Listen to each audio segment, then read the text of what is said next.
Дагы бир ошибкам, биз 8 күн эме кылып жүрдүк. 13-дөн 21-ине чейинби?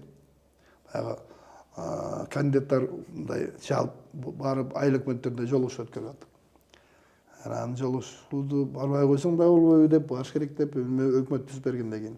Биз барыбыз катышкан жокпуз, 12-13 катышып аттык да. Тиги азыркы өткөндөр катышкан жок. Алар башка иш кылып атты окшойт.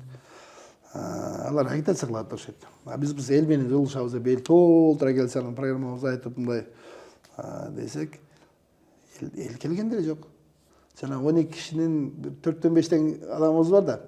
Мен да бирөө эле жүрдү. Анан ошолор келет. Аны 3-күн боюнка курган. Анан карасаңыз эле кеше кишиңиз 5-6 келет. Анан деп анан барыбыз 5 мүнөттөн 10 мүнөттөн программаны мен бат эле айтып коюп аттым. 1-2 мүнөт айтып эле калган убактын буларга берейин деп. Анан отуруп суук, шүшүп кылатырык. Анан суроо барбы дейт. Анан сурайт. Мен суроом тиги кандидатка буга деп. Деген жооп берип коет. Анан кийинки айыл өкмөтүнө барабыз. Карасаң баягы эле адамдар кайра өтөт. Кайра эле баягы эле программаны айтып бересиздер.